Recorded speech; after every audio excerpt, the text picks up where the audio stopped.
Good morning, Mr. Novak. Hey, how are ya? I'm good. We're having some technical difficulties again, but I'm good. How's your morning going? Inside Airbnb.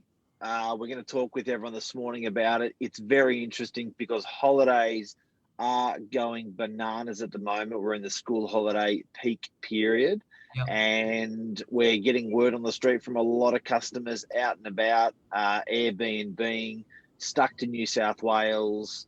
And we want to sort of break it down and give you some of the observations that we're seeing across New South Wales, and what people are doing with their properties with Airbnb. And Northern Beaches options even are a plethora, and let's talk about some of those as well. Yeah, so what's the big trend at the moment? Everything happening in the last couple of months or 6 months. We've been restricted with travel. We can't get out of the country. So we're coming back to our roots and remembering that we've actually got an incredible country to explore, or even just the state that you're in.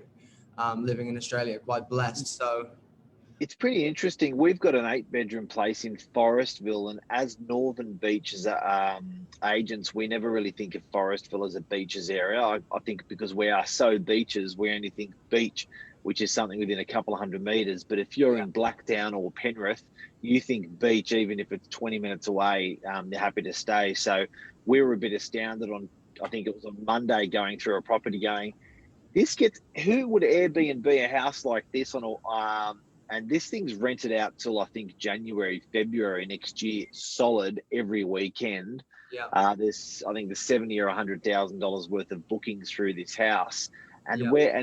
Lisa went through and chatted with the guys and said to some people that were renting, and she was like, "Where are you guys from? You know, like, what's the story?" And have you got your lights on? Yeah. Yep, on. And then she said, and then the guy said, "Oh yeah, we're from Blacktown. We're here for Thursday, Friday, Saturday, Sunday. They're paying $500-600 a night." Yeah. And there's a big business these days. It's instant hotels. That's right, and it's seriously convenient from a booking perspective. You can just pop on your phone, no matter what time of the day. You can find a booking almost anywhere in the state. So it's a really good little service, and it's being utilized everywhere. And something we were talking about is, as you say, when it's not right on the beaches, this particular property in Forestville, it's not Yep. necessarily just location. There's a lot more factors, and you get a wider variety of different accommodations that you can stay in. So for people that are trying to just have a little bit of a holiday or a staycation or something, it gives you a far lot more options than you would have had previously from restricting from hotels, which you obviously can't even use properly at the moment. No, and I think people feel really bottled up. You know what I mean? They've just been bottled up at home for so long. Like, I've got to get out. I don't really care where I'm going. Just get me out. Yeah. And I think the main thing with our holidays is the biggest gift is having all your family together. So it really doesn't matter where you are. At home is less exciting, but anywhere else is exciting. So people are doing a lot of it.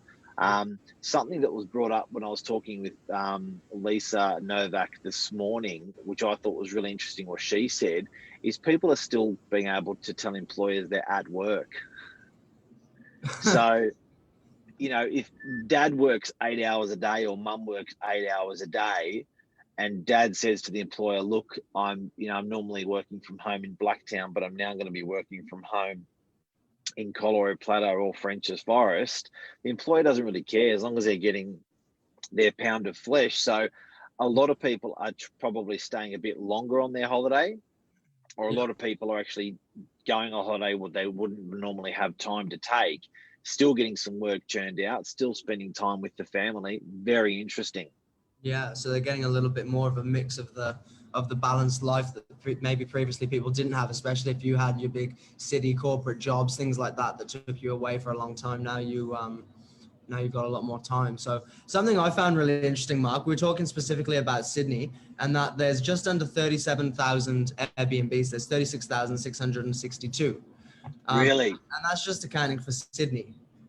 So in Sydney, there's 36,662 Airbnbs. That's a lot of hotel rooms. and we're talking, there's a lot of hotel rooms, and we were talking about the vacancy rates. and I'll see if I can find those in a moment. But it's pretty low for the most part across the board, isn't it? How many hotel rooms in Sydney? That's a good question. I'll see if I can find that right now. I don't know the answer to that. Rooms in Sydney. It's a pretty interesting number. I'd love to know. There's 20,000 hotel rooms. There's an estimated 20,000 hotel rooms within Sydney. Another 15. Okay, great. So that's a bit of an old stat. So when you consider there's 36,000 Airbnbs in Sydney, and when you consider there's 20,000 hotel rooms in Sydney, that's now 2 to 1. And you've also got to consider that with Airbnbs that we've been talking about, more of that data, 22,000 of them are entire homes, which would have a second bedroom and a third bedroom in addition to the main. They'd be apartments, entire apartments, and 13,000 of that 36,000 are private rooms. So they're running a bit more like a hotel room. So just to hit that data up with everyone again, if you missed it, there's 20,000 hotel rooms in Sydney. In addition to that, there's 36,000 Airbnbs in Sydney. There's 2/3 of those Airbnbs in Sydney are entire homes or apartments. 1/3 are private rooms, which are running like hotel rooms. A big competitor for hotels, James. Well, how long ago did Airbnb come out? I've been using it for a number of years, but I'd say between 5 and 10. I don't know the exact. That's a big shift from pre-Airbnb for the hotels and motels and whatever other accommodation services you might be using. For that to switch to a 2 to 1, I wonder how that's impacted the hotel industry. Massive, bloody massive. It would have to be massive, wouldn't it? Now, so holiday time, people are taking holidays, people are using real estate. Now, another thing as well, it's almost, if you think about it, there are some families that get free holidays out of this. So what these families are actually doing is they are Airbnb-ing their home. And while they are Airbnb-ing their home, they are then Airbnb-ing someone else's home in another place in Sydney. Interesting, because it could almost be a cost neutral exercise where if you rent your house out for 2,000 or 5,000, you're renting someone else's house out for 2,000 or 5,000. It's pretty cheap holiday. It's a pretty good idea for a change of scenery when considering you might not have to go too far out of pocket. I can definitely see why it's so popular. No air tickets. No air tickets, hardly any travel. You've got your freedom. You're not locked up and confined into somewhere with restrictions at the moment. So you got your car. You got the car. You can do whatever you want. You got a bit of freedom because you're not hiring a car. You got your car. So people may be a little bit flush with cash on their holidays when they're traveling around Sydney and traveling around New South Wales. Because if they're doing something like that, if they're Airbnb-ing their place, they're Airbnb-ing a new place, cost neutral. They haven't got an airfare where they traditionally pay for to go on a holiday to Bali or something. It's very, very interesting looking at these numbers, mate. Very, very interesting. So they're able to potentially have a cost neutral holiday. They're potentially able to work whilst they're on their holiday from home / their Airbnb property, wherever they're at. So there's been a big shift in lifestyle, and I think in the change in which people's mindsets are moving forward at the moment with, as we say, trying to stay interstate or in your state, and trying to take advantage of what we're very lucky to have here in Sydney, which when you look at this map, I'll see if I can bring it up. It's got a unbelievable scope all around the whole of Australia. Is it? So guys, if you want to find out more about Airbnb, there's a website called insideairbnb.com. What they've done is data scraped all of Airbnb so that the data that Airbnb does not want you to see is now here. So this shows you the concentration of what's available out there. So do you want to explain, Uncle James, what you got here? Can you see that there, Mark, or is that gone? Yep. It has. I can see clearly. Yeah, perfect. So that is our 36,662 properties that we have across Sydney. And it's not just your standard correlation of properties that are just across the water. Wow. We have got properties everywhere. Of course, you've got your most highly densely populated, or not populated, your most dense areas of Airbnbs are by the water, but you know, that's our general hotspots. But the more we look around, you've got it just about everywhere. So what's the green and what's the red? I'm just trying to work that out myself. Okay. So that's interesting, eh? So you can see around, particularly around the points where there's water, harbour, ocean. That's very, very interesting.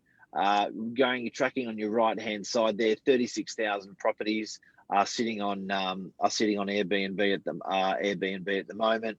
And then when you're working, and 55 are rented, 55 days a year they are rented. As you head down that column, what else we got there? Availability 34%. Airbnb host can set up a calendar for the listings with high availability 34%. Listings with low availability 66%. That's quite incredible.